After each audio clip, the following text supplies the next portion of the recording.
Hey everyone, it's Cory McCarthy and welcome to another live Q&A, the second one since they lifted my ban from doing live streams, the powers that be at Google. So I already got one fellow waiting, it looks like, or it could be a girl. So I'm just going to start off, like usual, saying that I'm going to be doing these every other week live here, but I'll be doing private ones on the off weeks. Assuming there's any participation, call for it, because it's all about request over at my Patreon. So if you want to get additional Q&As each month, there's my Patreon that you can go to. Also, if you look down in the description, there's other products and services such as vegan bulk protein powder with a coupon code. It's my affiliate code. And my shirt line, like this glorious shirt that I'm wearing here. And there's also, workout programs, ebooks, that kind of thing as well. And there's a physique quiz if you're not really sure entirely what program is best for you. That's all linked down below. So let's get this started because I got 9 people already on. I'm starting a little early today. I'm about 2 minutes earlier than I expected. So here we go. They're beginning to drop in their comments. Hominum's my man, and Doomboy says, hi, Cory. Hey, guys. Ryan asks, how have I been? Pretty usual. I mean, I guess good. I mean, I can't complain. Let's put it that way. I mean, life is life, right? Hominum asks, what is my main protein source or preferred? I'd say soy. I eat a lot of tofu. At the moment, I eat about 536 grams of tofu a day. I also eat seitan, if that's how it's pronounced. I always fuck that word up, which is wheat protein. I also consume, I have a protein powder that I use that actually I customize down at the site that I have linked down in the description, True Nutrition. It's a combination of pea, rice, hemp, and alfalfa proteins. I kind of built it to mimic Vega's clean protein, but at like half the cost. So, because Vega's wildly expensive. And that's one of the beauties of buying bulk proteins, because it's just, you're not paying for the name brand, really. And beyond that, I guess, like, I get protein from broccoli, spinach, mushrooms when I eat mushrooms. There's protein in a lot of things. You'd be surprised. Nuts and seeds, peanut butter, things like that. I get protein from those sorts of things as well. Even a banana has like about 1.5 grams of protein per medium banana. So it all adds up. You just, people don't think to count the greens and the fruits and things like that, but it actually all adds up. Anthony asks, how do I deal with all the ladies?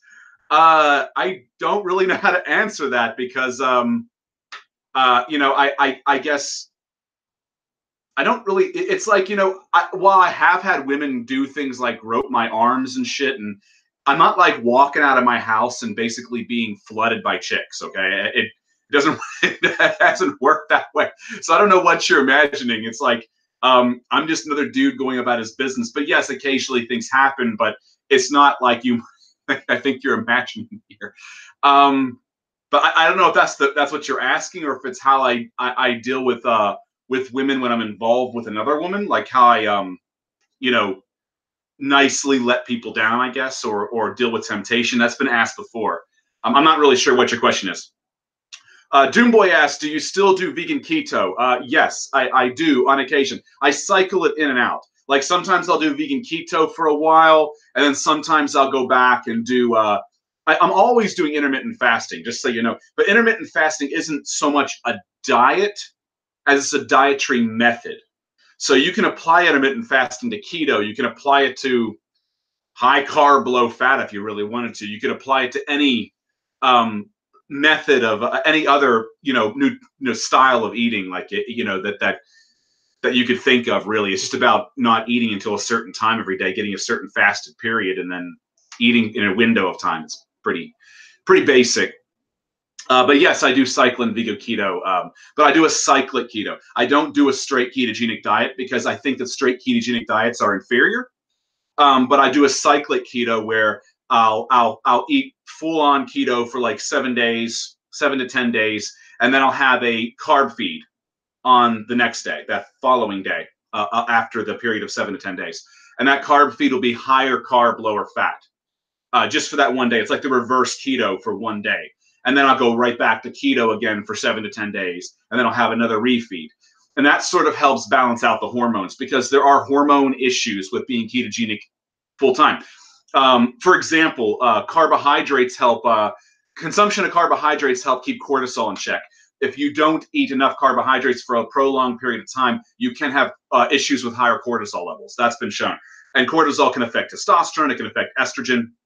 So there are reasons why I don't prefer straight ketogenic diets, and I don't recommend them. I recommend a cyclic approach. Now, if you're an epileptic and you're doing keto purely for medicinal reasons, that's perfectly fine. Then you don't really have much of a choice. But if it's improving your quality of life, you kind of deal with that. And maybe there's drugs to help counter some of the hormonal side effects. I don't know. I'm not a doctor. But for just recreational use, yeah, I do a cyclic approach. Halman asks, on the note of protein powders, which one is best compared to the other ones? And excluding pea and lentil protein, since I'm allergic to those. Well, I'll exclude pea, but I will put out there for those who are fine with pea. Pea protein is an excellent source of protein. If you're looking for a powder, just bear in mind that, and this kind of goes without, it should go without saying, but pea protein is, it tastes like peas. I don't even know why I have to say this, but you know, some protein powders, you don't really taste the source so much, but pea protein tastes like you're eating a big old freaking serving of mashed up peas. So prepare yourself for that ahead of time. It's masked by chocolate. It's not a bad thing. When I go into it knowing that, I don't really mind it, because I don't mind the taste of peas. But it might be disconcerting for someone who's having it the first time and doesn't know what to expect. And it's also very thick. The best way to describe pea protein, to put it into animal product terms for those who are new vegans, or have obviously have not been a vegan in the past at some point in time, pea protein is comparable thickness-wise to casein, or however you pronounce that, which is that you know, that milk protein. That's how I compare it thickness-wise to what I recall casein being like. But yeah, putting pea aside, because you asked about non-pea, rice protein, hemp protein, alfalfa, but be careful with blends with too much alfalfa, because it will taste like grass. And I don't mean in a pleasant way. I mean, even when knowing that going into it, it'll be very strong for some people. But hemp, a little bit of alfalfa if you're doing a blend. Rice protein is excellent. Pumpkin protein is a new one, and it's actually really good. I actually use pumpkin protein in one of my blends too. There's a blend I do that contains pea, rice, pea, pumpkin, hemp, and alfalfa. I also do a pea, rice, hemp, and alfalfa. There's a number of blends I use. I kind of change it up a bit to like give myself a bit of variety. But yeah, I always use True Nutrition, because again, it's bulk and you can kind of create whatever blend you want, and it'll show you on the side what the macros are. It actually will show you the calculation of macros as you're putting it together. So it's really cool. You can put together anything for your needs that you can imagine, and then add flavoring and other things to it too. Cool stuff. Doom asks, so if I just want to lose a lot of weight, is vegan keto effective? It's not any more effective, Doom, than doing like a standard carb inclusive diet with a calorie deficit. Keep in mind, okay, I'm going to add to that in a minute, because it might be more effective for some people, but generally speaking, keep in mind really what causes you to lose the weight. The big factor is the amount of calories you're consuming. If you're under your maintenance, or you're going under maintenance via exercise in combination with diet, that's what's going to help you lose weight. It's the deficit that you're creating. It's the energy deficit you're creating by a combination of diet and or exercise. That's how it's done. Now,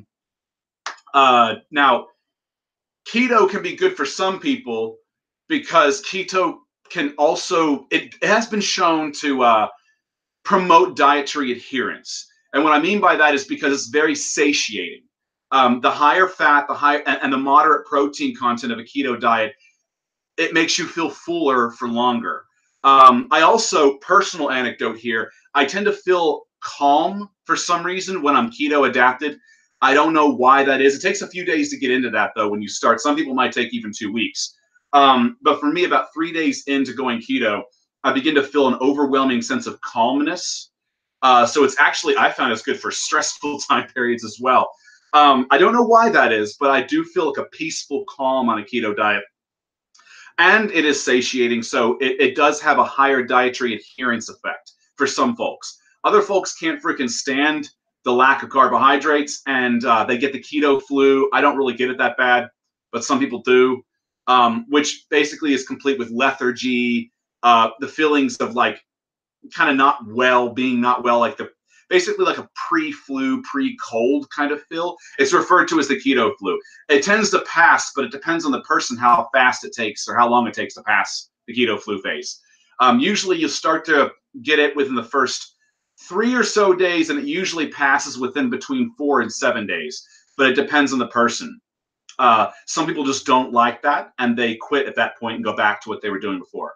So just take those kind of caveats, and you can experiment and see if it will work for you. But the gist is, it's typically 60% fat of your calories, 30% come from protein, and then 10% come from carbohydrates. And when you count your carbohydrates, you're not counting total. You're counting your total carbs minus the fiber content. So you're counting the non-fibrous carbohydrate. That's what you're counting, because the fiber doesn't count. It doesn't spike your blood sugar. Moving to the next question. Hamid says, "Oh damn, pumpkin protein sounds great. I'll check your nutrition." Pumpkin protein is it doesn't really, to me, it doesn't taste like pumpkin. I don't know, but I'm blending it, so I might be just kind of missing the flavor. If I were to overdo the pumpkin in the blend, I might taste it more. But yeah, frankly, because I'm using pea in the blend, the pea sort of overpowers all the other proteins in the blend. So I mostly just taste pea. And because there's the hemp and alfalfa in there, but only a tad of alfalfa, like 5%, it kicks in a little bit of an earthy flavor to it as well. And those who have had hemp protein will know what I'm talking about. If you never had alfalfa, imagine just having like a kick of like wheatgrass in your protein powder. That's sort of what the flavor reminds me of. But yeah, if you do happen to use True Nutrition, I have an affiliate code down in the description, and it will give you 5 to 10% off depending on the size of your order. And just to be transparent, I do get a kickback from that. I'll get like a store credit, and I'll use that for my own purchases. So you'll be helping me, you'll be getting a discount, and it's a great cheap bulk service to get protein from, where you just skip out all the big name brands. You can just like say fuck the name brands and do your own thing. And you have control over the blend. There's no fillers. Giorgio says, would Satan or Satan, or how the fuck you pronounce that? I've actually never learned, and I've never actually looked it up. Become a good protein source if you use blended tofu and with spices as the wet ingredients. Actually, I buy my wheat gluten, my wheat protein, my Satan. I buy it already in its form, ready to be cooked. So I've never actually made it myself. But I would say that mixing some tofu in there is great. The reason for that is because, and I've done a video on this, wheat protein has got a very low bioavailability, but if you include leucine protein with the wheat protein, it bumps up, it just like activates the bioavailability of the wheat protein. Now, you could do that by simply putting like some leucine in water, for instance, and drinking it with the meal, which tastes like ass. I'm just going to let you know, leucine tastes like shit. It's horrible. It tastes like vomit, with a dash of earwax.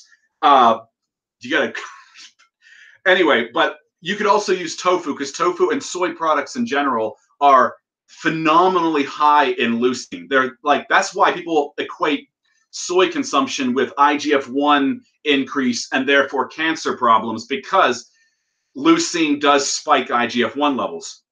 And it's basically one of the only vegan foods that has that level of leucine in it. It's like an insane amount of leucine. It's a highly anabolic vegan food source. That's why I promote soy, because it's so anabolic. And there's no evidence for it affecting the hormone levels in healthy human men. That's why I promote it. So all the myth out there, I don't know who the fuck started that shit, but I mean, it does affect it in animals, but we're not like, you know, rats and you know, rodents really is where it seems to be affect them. So, and we're not rodents, so different way of processing the soy and the isoflavones. Let's see here. Doom asks, maybe I do better if I bump my fat and protein intake and dial down my carbs. I always tend to overeat on carbs. You might do. Like some people are just they feel more satiated if they bump their. You don't necessarily have to go keto. You can kind of just bump your fat up a bit. Like, you know, keep your protein where it should be for, you know, what I recommend, because I know you have my ebook.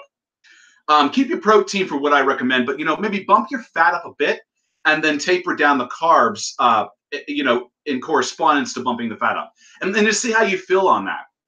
You know, and if you want to go full keto, like I said, you know, you keep the protein around about 30% and you bump the fat up to about 60% and drop the carbs down to about 10%. You can even go lower than that too, which is like ultra low keto. But I typically put it around 10% when I'm doing keto myself. Ryan says top 3 metal bands. That's a really now I'm just going to give you my personal take on metal bands, because I don't really listen to like Metallica kind of metal, to be honest with you.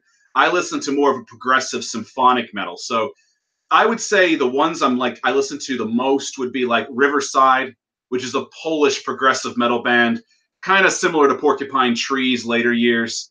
And I also listen to Camelot, quite a bit of Camelot actually. And I guess I could throw in some Nightwish in there too. I do listen to a lot of Nightwish. And those are probably the 3 that I listen to heavily. And again, as you can see, they're more in the progressive symphonic vein of metal. They're not like, you know, Metallica or Megadeth. If you even want to call Megadeth metal, really, it's more like, in my opinion, it's more like hard rock.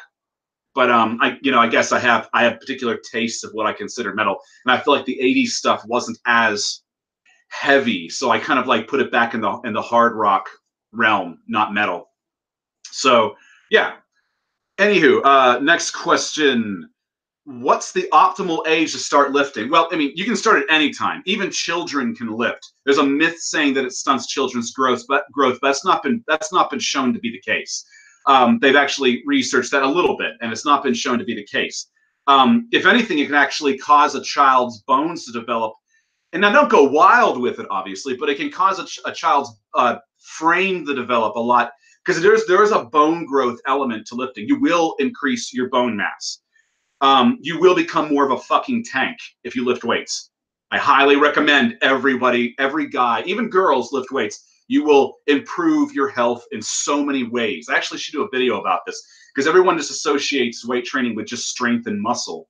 But there's so much more. You can become like a fucking tank, a human tank. You can still be killed, but you're like a human tank.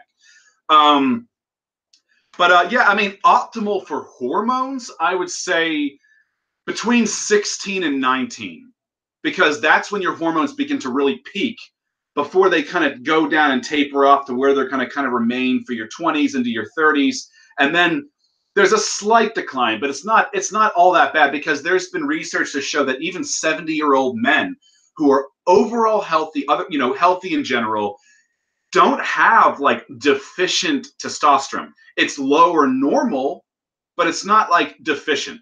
So they can still build and maintain muscle and build strength. It might not just be as fast. Now where there is an issue, and I've done videos on testosterone boosters about this before, that the only thing that really changes within the normal range of testosterone, from low normal to high normal, is your ability to how you store fat.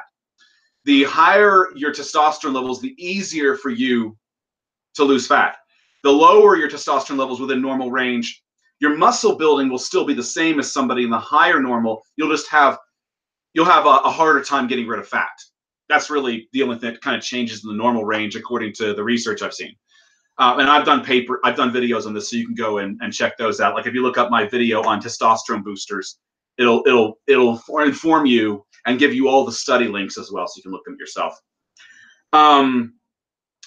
Doom says, I love soy protein. That's perfectly fine. I mean, if you don't have an allergy to soy, go for it. You know, anecdotally, I eat a hell of a lot of soy every fucking day. Like 536 grams is what I'm currently at. And I've been higher than that before. I've been much, much higher than that before. Now that's anecdote, but because you might have an allergy that kicks in when you go a little higher than that. So you're not the same as me. We're all different. Some can be very different. Some can be a little different.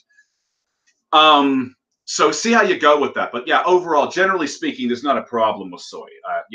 The hype out there, it's just a lot of smear campaign about soy. It's a bunch of bullshit. Is it healthy to be eating around 300 grams of oats a day? I'm skinny and trying to gain a lot of weight, says Jarl.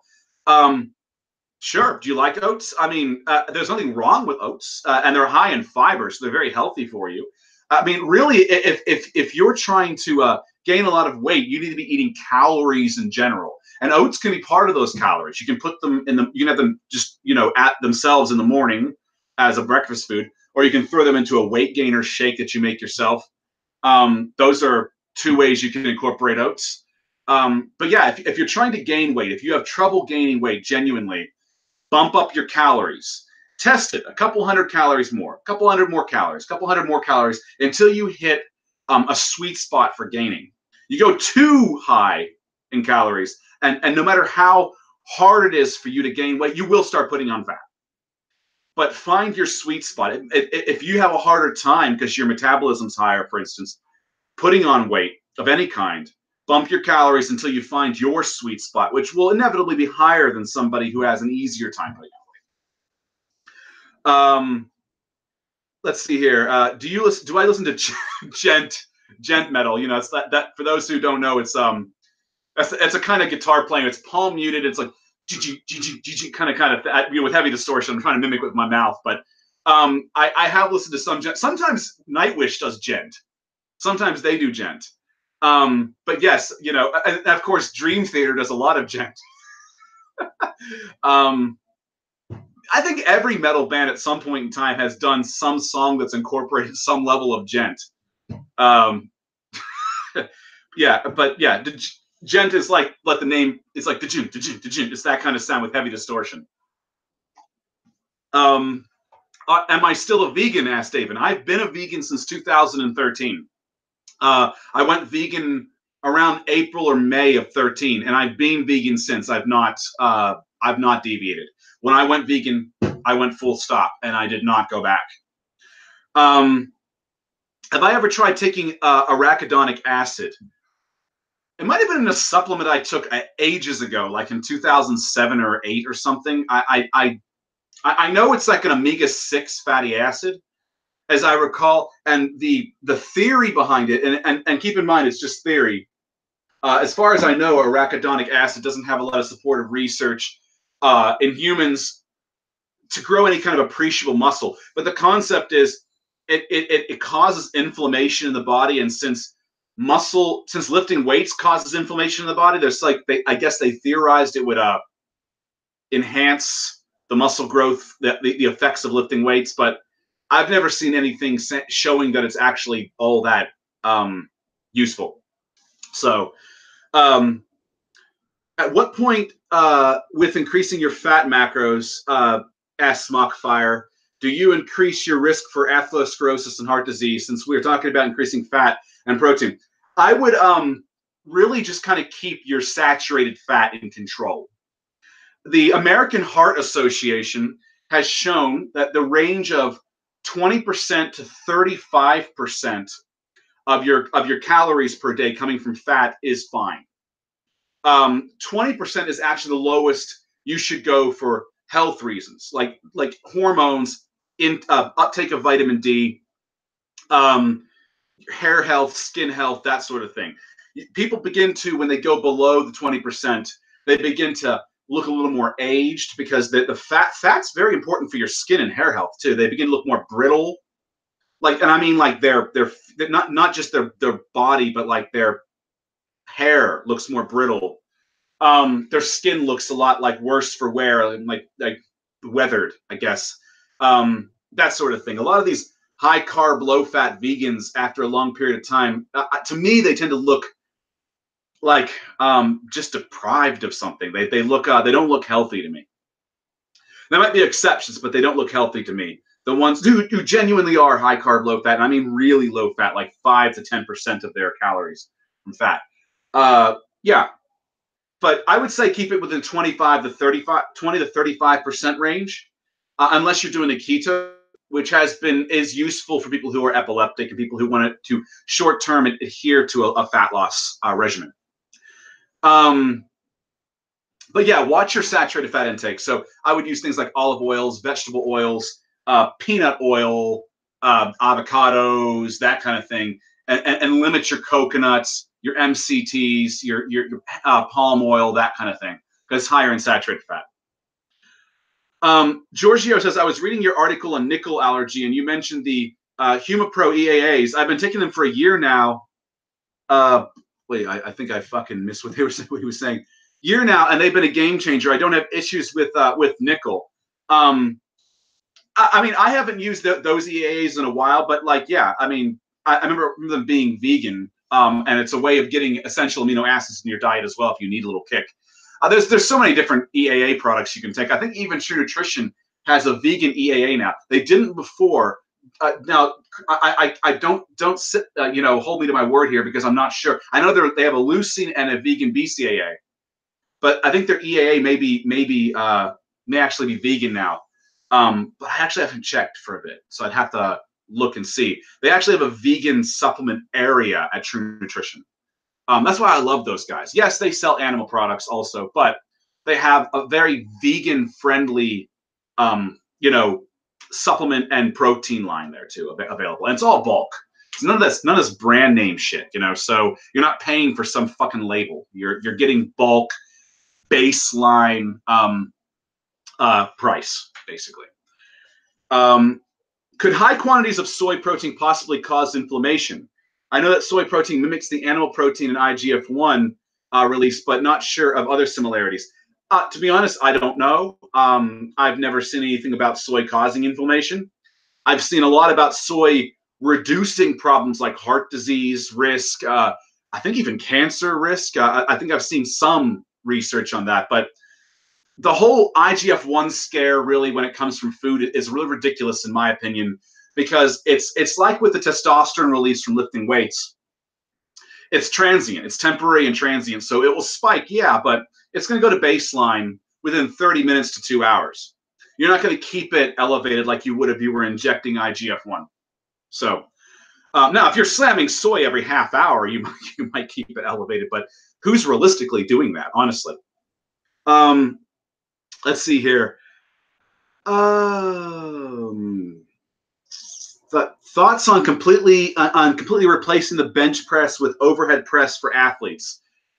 You're gonna like neglect getting a lot of chest work in there. The bench press, in my opinion, is a big important movement. Now, if you want to swap it for a dip, that's fine. You could do dips instead of bench if you wanted to.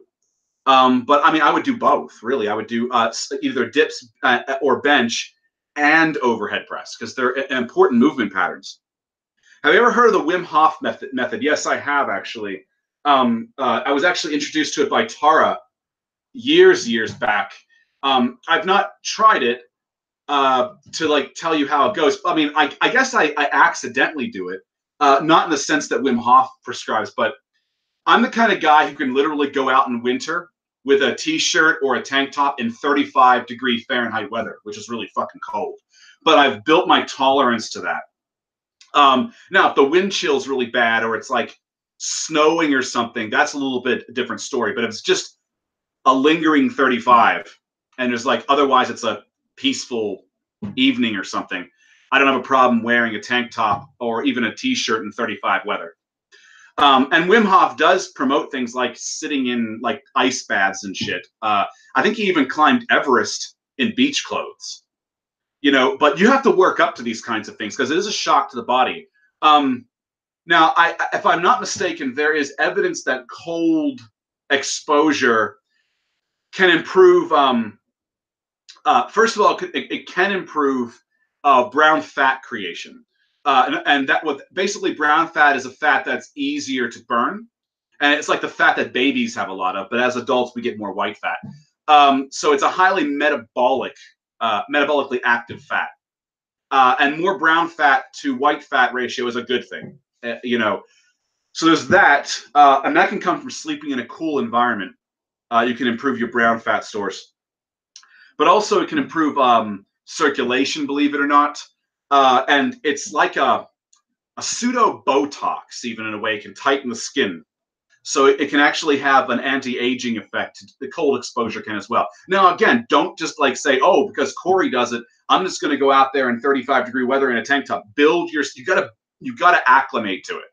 You really have to acclimate to it. And some people may never be able to handle it. I mean, I have heavy Northwestern European genes. Celts and Germans and Viking genes. So like I guess my ancestors are used to cold ass dim environments. So perhaps I have an easier time acclimating for that reason. Let's see here. Let's see. Oh, somebody gave me, Sebastian gave me a, I don't even know what currency that is. I'm really shit with the with SEK. I'm guessing it's maybe Swedish or something. Again, I'm really shit with the currency abbreviations. But he's sending some love. Oh, fuck me, right there. Sending some love from Sweden. I just now read the message. I was going to read it to you guys after I thanked Sebastian for the donation. He says, sending love from Sweden. Love your stuff. Thank you, Sebastian. Do I ride a bicycle for fitness or recreation? No, I don't. I don't even use the bikes at the gym. Actually, my favorite cardio device at the gym, if your gym has one, this is badass, is the Concept 2 rower, the rowing machine. It's fucking awesome because you can get a pump and you work your back and your biceps and even your legs to some degree, at the same time as getting an awesome cardiovascular workout. I love the Concept 2 rower. It's just a great one. So, because I actually find that the treadmill and the elliptical and things like that, I feel like I deflate or something. And everyone likes that gym pump, even if you lift in heavy. The gym pump, it feels good, it looks good. Everyone likes leaving the gym with that puffed up feeling. Every guy, at least that I know. So using the Concept 2 rower after a session or before a session, like at early part of the day, and then or do the lifting early part of the day and Concept 2 later in the evening, is great because it gives you that pump from a cardio workout too. I get a pump also from hitting heavy bags, so that can also give you a pump because there is an element of resistance in hitting a heavy bag. Just look at Durian Rider. He looks like a 90-year-old dude with dementia, says Giorgio. I've actually said before that I not the crack on the guy, but because I don't like talking about people's looks really. It seems kind of catty. But yeah, I don't think his diet's doing him any favors. That's my opinion. And it could be also that he throws a whole fuckload of actual sugar into stuff too, and that's not healthy either. That's actually bad for your testosterone levels. And I've talked about this before too. You can actually deplete your testosterone levels for up to 2 hours from 170-gram load of dextrose in one sitting. And there is dextrose in table sugar too. It's fructose and dextrose. Dextrose being glucose. You can buy dextrose powder, for instance, and use it instead of like sugar, for instance, post-workout, if you wanted to. And it's just pure glucose. Mr. Charles says that my skincare video is over 2 years old now. Has my routine changed at all since? Are you still using the same products and new recommendations? I do have a new recommendation. Actually, I could even do a new video on the skincare routine because I think it's important. I think it's important to take care of yourself in the way you look. It's self-respect. It's not, some guys think, oh, people are going to think I'm gay or a metrosexual or whatever. Let people think whatever the fuck they want. Love yourself, do things for yourself, take care of yourself, improve your net worth, so to speak. And that includes how you look. So who the fuck wants to accelerate aging? Like, seriously, who the fuck wants to do? So what I've been doing that's something a little bit new is using some of the research I've read about, cold therapies, is after a hot shower, I will go out and I'll turn on the sink and I'll use like ice cold water. It's even better in the winter because the tap water gets really fucking cold in the winter.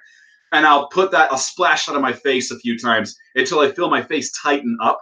Then I'll dab it dry, and then I'll apply the moisturizers that I normally use, like you see in the routine. And then in the morning, I'll do the same thing when I wake up. If I'm not having a shower in the morning, because sometimes I don't have a full shower in the morning, I usually have maybe in the evening or something, or other times in the day. I'll just like wash my face in the morning, and then I'll use the cold water thing again after I use a warm wash or a hot wash on my face. Not too hot, don't scold yourself. And do that again until I feel my face tighten up, and then I'll dab it dry, and then put on whatever moisturizer I'm using for the day. And I feel like that, that has helped quite a bit too. So that's just some of the advice that I have for you guys, especially considering the fact that, as most of you are probably aware, I'm on the wrong side of 35. So I am getting closer to 40. I think of these things to take care of myself and take care of how I look and how I feel, how I perform, etc. I think, and I recommend everyone do this. Even if you're younger, if you have a lot of exposure to sun, take care of yourself, because you will age fucking fast with a lot of sun exposure. I spent some time living in Australia, and I can tell you, especially the sun down there can really fuck your skin up pretty quickly. And a lot of Aussies age pretty damn fast too, if they don't take care of their skin in conjunction with the sun exposure. I was wearing a lot of big hats when I lived in Australia. Do I like horror movies? And if so, do I have a favorite? I fucking love horror movies. Horror movies are probably my favorite genre of film. I don't care how fucking cheesy they are. I like all of them, even the really bad ones, like the really B quality horror films. I love horror movies. My favorite would probably be a crossover horror film, Alien. And I mean, I love the entire Alien series, like even the ones that are like less good, like the fourth Alien film, Resurrection. I even like Prometheus, and I even liked that other one, Alien Covenant. I didn't think it was terrible. It wasn't the best, but it wasn't terrible either. I've enjoyed all of them actually. But the first Alien and Aliens, the sequel, are classics. They're absolute classics, up there with Predator and Terminator. In fact, I would even argue to say that, pushing Predator and Terminator to the side, the early Alien films, Aliens and Alien, are up there with, I'd say even with Citizen Kane. They're up there with the best films of all fucking time. They're just that good. They're incredible movies. And the first one is kind of a horror film. It's a horror sci-fi. But, I like the Halloween movies. I like Halloween more than Friday the 13th and Nightmare on Elm Street. There's just so many fucking good horror movies. My favorite genre of horror is supernatural, though. Ghost movies. Like, I just love ghost films. The Woman in Black, even the British original and the remake with Daniel Radcliffe was actually really good. The sequel to Woman in Black was shit, but the first one was really, really good with Daniel Radcliffe. I actually really enjoyed it. If you guys haven't seen it, that one's actually kind of scary. And I'm pretty immune to horror films at this point, and I'm telling you, that one's pretty scary. Another one that's pretty scary if you're looking for a good Halloween horror film is The Innkeepers. A little indie film from like 2007. Fantastic, really frightening. Takes place in a hotel that's about to be shut down that has like infestation of ghosts, I guess. And the two employees are going around trying to, film ghostly encounters and stuff, and they get more than they bargained for. It's actually really good.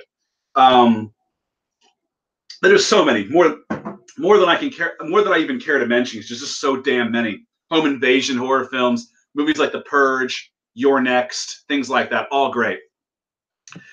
Let's see here.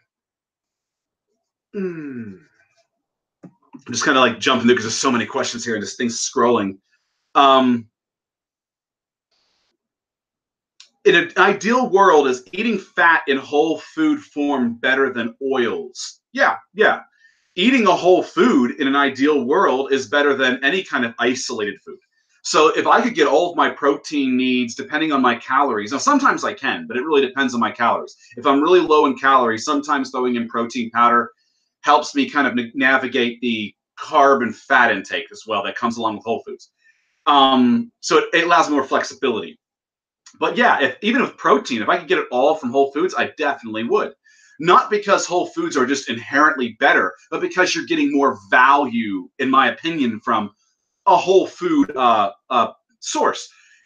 For instance, putting sugar into a smoothie or something versus having like fruit, and with the fruit you're getting the vitamins, the minerals, etc., the fiber, everything else. You're not getting that with the sugar. So I feel like it's better to get the kind of package deal. It's the same way I look at like isolation exercises versus compound movements. I'm going to work my triceps with a bench press. I'm also going to work my chest and my front delts. There's even a little bit of lat activation, etc. There's core activation, etc. I'm going to get that from a bench press. So I'm not saying that dumbbell flies, for instance, are bad, but a bench press is giving you more bang for your buck. That's my opinion, and that's why that's kind of how I equate whole foods versus isolated foods. Somebody says Tarja from Nightwish, singer from Nightwish. Yeah, Tarja was great, but Floor Jansen, the current singer, is good too.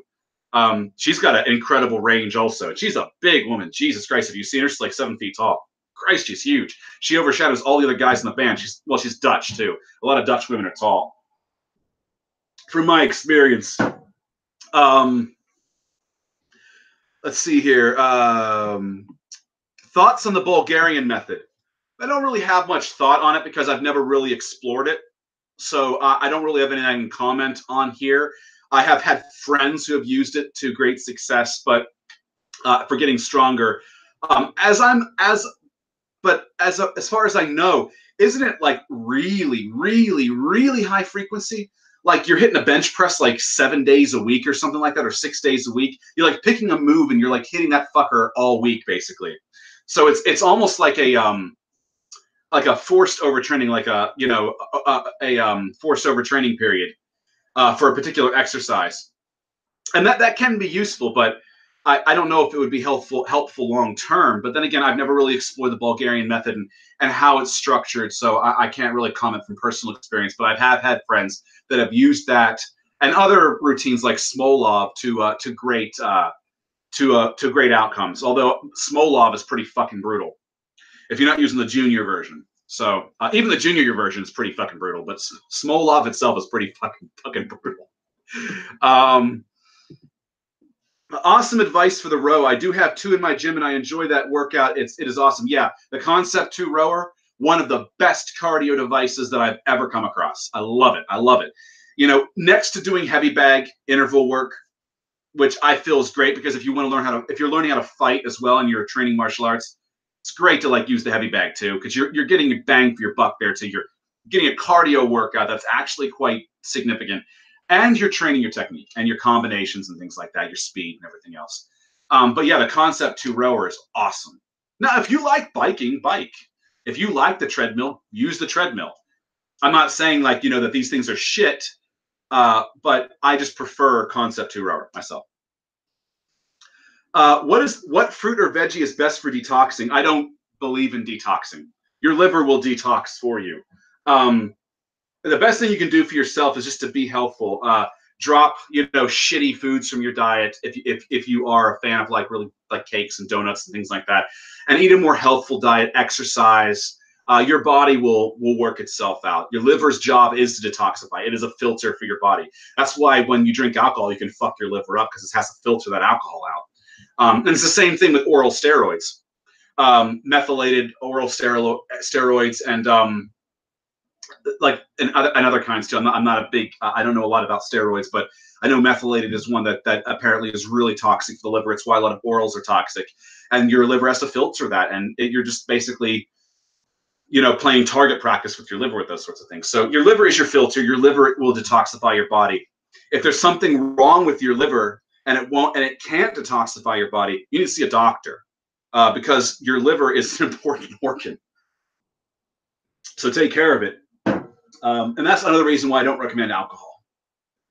Don't fuck with your liver. You need it for your quality of life and your health. Do I read any books? Yes, I do read a lot of books. I read a lot of manuals, like how-to books.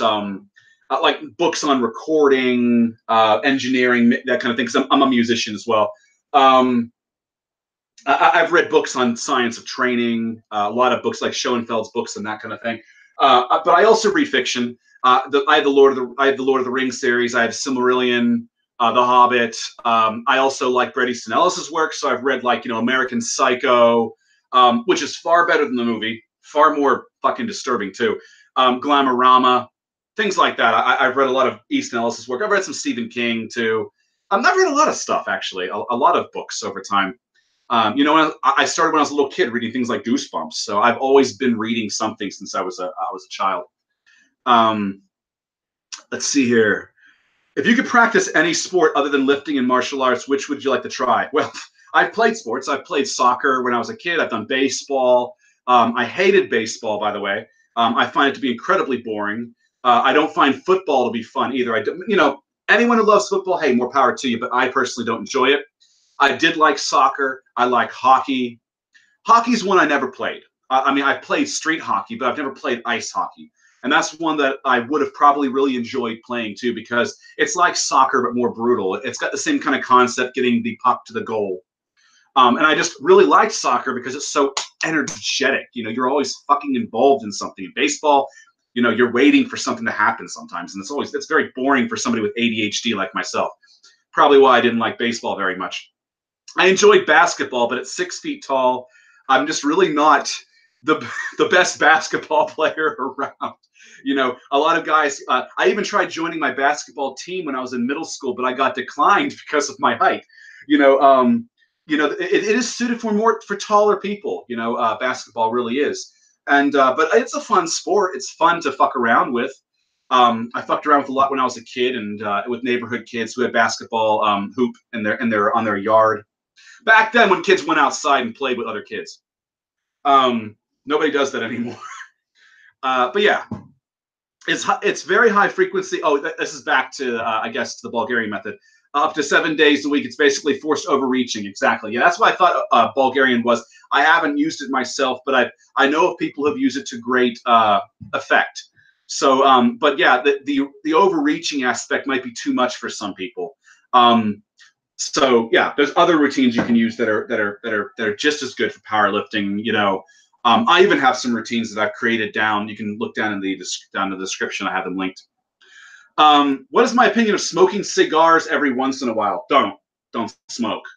Just don't smoke. It's not good for you. This whole moderation thing. I just say if something's bad for you, just avoid it. Just cut it out. You don't need it. There's nothing you're going to get from smoking that's going to be beneficial to you. I mean, maybe it might taste nice to some people. Maybe it makes some people feel good. But there's other things that can make you feel good and can taste nice. Cut the things out of your life that are doing you more harm than good. Weigh the pros and the cons. That's my opinion on that.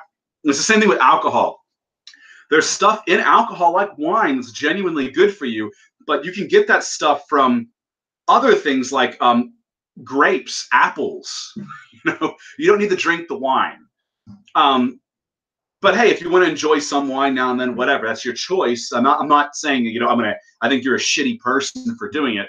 I just think that you should avoid things that are bad for you. That's my opinion. Why do things that are bad? Is a skipping rope a good form of cardio? Trying to learn it, but I fell every 20 jumps or so, and I can get fatigued because of the interruptions. It can be, but you got to get good at it. Yeah, ropes can trip me up as well, but I learned to skip rope with martial arts because it's really good for the footwork. I know boxers use a lot of rope skipping, which is what gave me the idea to use rope skipping for tournament preparation. But yeah, rope skipping is great. It's really good, but you have to get the hang of it, because if you're tripping yourself up too much, then you're not going to get the full cardio benefit of like a full-on nonstop rope skipping session. In the interim, if you want to just kind of jump in place, it looks really fucking stupid, so do it at home. But if you want to do like jumping jacks or jump in place in the privacy of your own home, jumping in place at least, you can get a somewhat similar cardio workout that way too, if you haven't mastered the art of rope skipping. Which, hey, look, I even fucked up a lot with rope skipping when I first started. Like, you can trip yourself up pretty hard with that. It is something that takes skill to work at. So work at it. What is my favorite health food and its benefits? I would say, crap. There's so many. Fuck.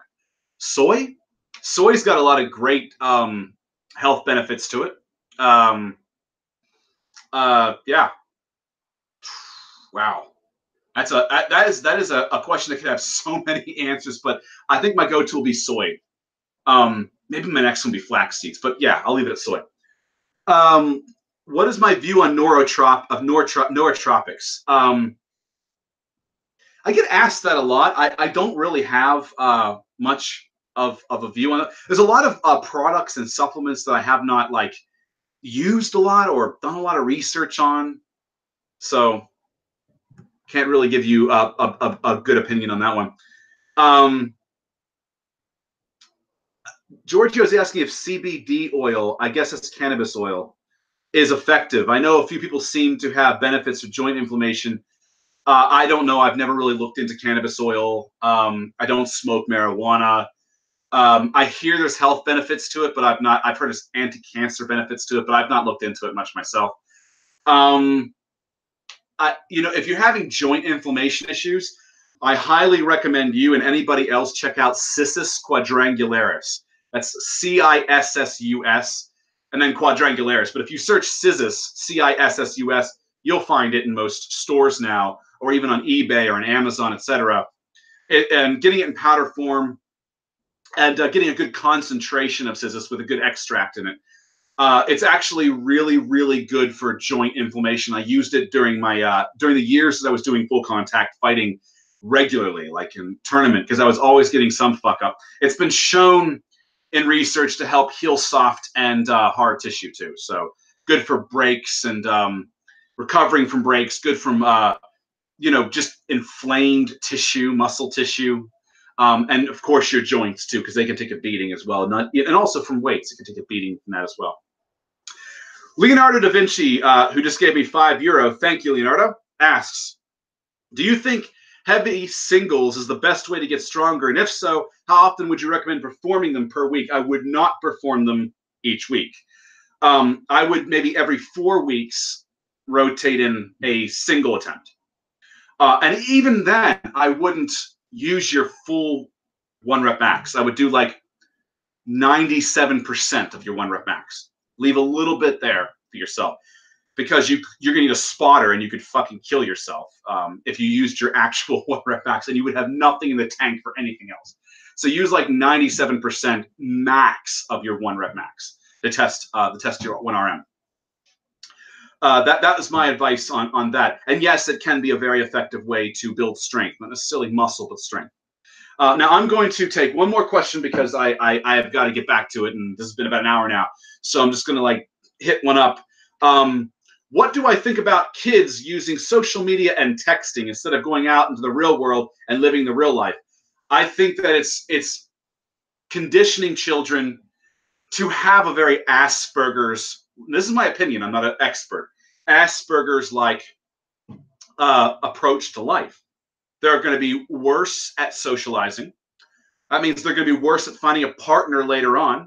It might be the reason why people think that sending a dick pic to girls and girls sending vagina pics, which I have received before, not all the time, but I've received from a few different girls, random girls on like Facebook or something have sent me nudes. Like they're unsolicited, by the way. I think that's why this kind of trend is occurring, because they don't understand proper social interaction and tactful behavior. They think, I like my dick or something, so maybe this girl's gonna like my dick and she'll be turned on by it, and then we'll have a relationship, or fuck her, whatever. I don't think it doesn't work that way. Maybe in a porno, but it doesn't work that way in the real world. And that's another thing too. Pornography gives people a false idea about the world too, and it's fucking up. There's websites and there's new research on this, that how pornography is fucking up people's brains. So don't watch porno either. But yeah, I could expound upon this topic, but I covered it a bit, and the negative effects of like on a video I think called "The Truth About Facebook." Go check it out. Anyway, guys, I'm going to cut there. Thank you all for tuning in. Next week I'm going to do a Q&A over at my Patreon. Because that's an every other week kind of thing. If you want to hook up with my Patreon, it's linked down below, and you can join in on those as well, including by voice. If you want to come in live and talk live instead of typing. And then I'll do another public Q&A conceivably a week after that, so in 2 more weeks. I want to thank you all for tuning in, and I'll see you guys in the next video. Take care.